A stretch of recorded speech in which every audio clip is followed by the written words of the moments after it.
Spreadsheet की मूल बातें। परिचय। इलेक्ट्रॉनिक स्प्रेडशीट सबसे अधिक इस्तेमाल किए गए डेटा विश्लेषण उपकरण है। स्प्रेडशीट उपकरण का उपयोग वांछित डिजायर परिणाम प्राप्त करने के लिए, उनके अध्ययन और हेरफेर के लिए, डेटा को संरचित स्ट्रक्चर करने और पुनर्व्यवस्थित करने के लिए किया जाता है। पारंपरिक रूप से योजनाओं, बजट और अन्य विश्लेषण विकसित करने के लिए इसका इस्तेमाल किया जाता है। यह कॉलम और इसके वर्कशीट की पंक्तियों में डेटा मूल्यों और रिश्तों को स्वीकार करता है और फिर उपयोगकर्ताओं को विश्लेषण प्रश्न के उत्तर देने के लिए इस डेटा पर गणना और अन्य कार्यों को करने की अनुमति देता है। इस अध्याय में उपयोगकर्ता निम्नलिखित को विस्तार से सीखेंगे: इलेक्ट्रॉनिक स्प्रेडशीट के तत्व, कार्य पुस्तिकाओं, वर्कबुक्स को खोलने, पता करने, सहेजना और मुद्रित करने का तरीका। इस अध्याय में विभिन्न सूत्रों और कार्यों को भी शामिल किया गया है। इलेक्ट्रॉनिक स्प्रेडशीट्स के तत्व। MS एक्सेल एक इलेक्ट्रॉनिक स्प्रेडशीट का एक उदाहरण है। विभिन्न प्रकार के अनुप्रयोगों के लिए जिसमें MS माइक्रोसॉफ्ट एक्सेल इस्तेमाल किया जा सकता है, वे फाइनेंशियल स्टेटमेंट्स को स्वचालित कर रहे हैं। डेटा संग्रहित डेटाबेस स्वरूपों में डेटा के भंडारण को MS माइक्रोसॉफ्ट एक्सेल के माध्यम से एक्सेस किया जा सकता है। एक्सेल एक शक्तिशाली और लचीली ग्राफिकल प्रस्तुति उपकरण के रूप में आता है। माइक्रोसॉफ्ट एक्सेल 2010 प्रारंभ करें। माइक्रोसॉफ्ट एक्सेल 2010 को प्रारंभ करने के लिए टास्क बार पर प्रारंभ बटन पर क्लिक करें। ऑल प्रोग्राम पर क्लिक करें। यदि ऑल प्रोग्राम मेनू में आवश्यक हो तो नीचे स्क्रॉल करें। माइक्रोसॉफ्ट ऑफिस पर क्लिक करें और माइक्रोसॉफ्ट एक्सेल 2010 पर क्लिक करें। माइक्रोसॉफ्ट एक्सेल 2010 स्क्रीन पर प्रदर्शित किया गया है।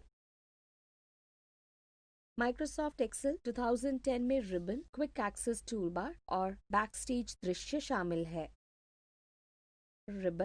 रिबन माइक्रोसॉफ्ट वर्ड टूलबार के लिए प्रोफेशनल शब्द है।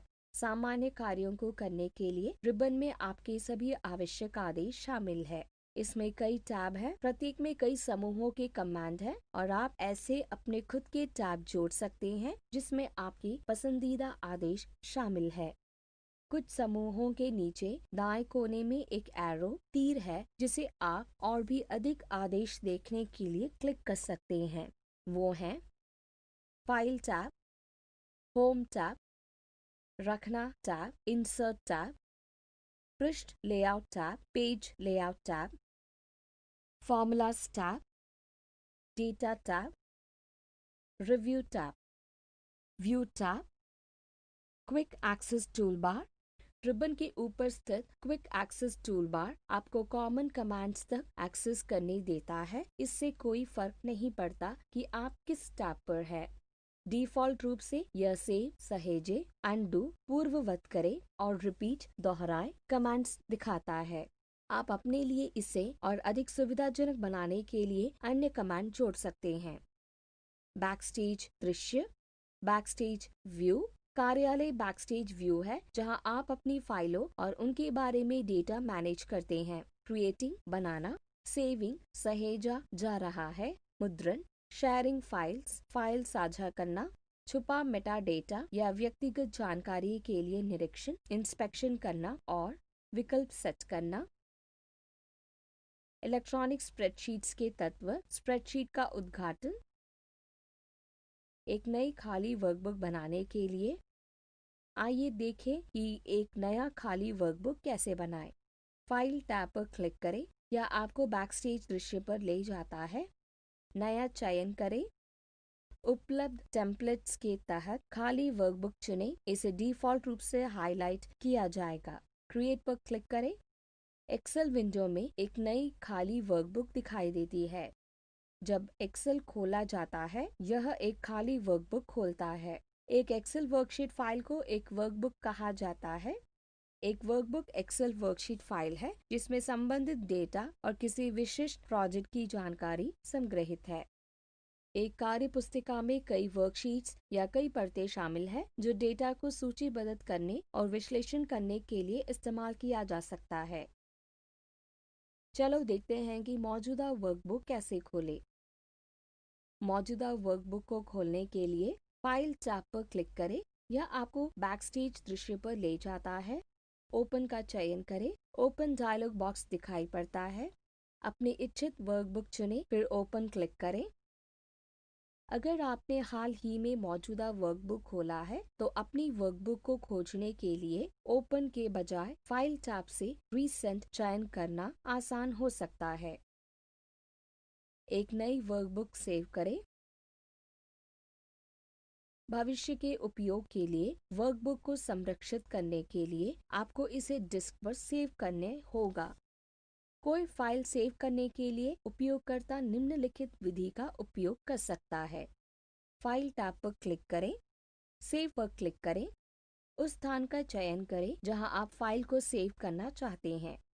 वर्कबुक के लिए एक नाम टाइप करें और फिर सेव पर क्लिक करें। वैकल्पिक रूप से क्विक एक्सेस टूल बार पर सेव पर क्लिक करें या Ctrl+S दबाएं इस रूप में सेव डायलॉग बॉक्स को खोलने के लिए। हम एक मौजूदा वर्कबुक को एक नई वर्कबुक के रूप में कैसे सेव करें? ओरिजिनल वर्कबुक को ओवरराइटिंग करने से रोकने के लिए जब आप मूल वर्कबुक खोलते हैं तो एक नई फाइल बनाने के लिए सेव एज कमांड का उपयोग करें। उस वर्कबुक को खोलें जिसे आप एक नई फाइल के रूप में सेव करना चाहते हैं। फाइल टैब पर क्लिक करें, सेव एज पर क्लिक करें, उस स्थान का चयन करें जहां आप फाइल को सेव करना चाहते हैं। वर्कबुक के लिए एक नाम टाइप करें और फिर सेव पर क्लिक करें। सेल्स को संबोधित करना।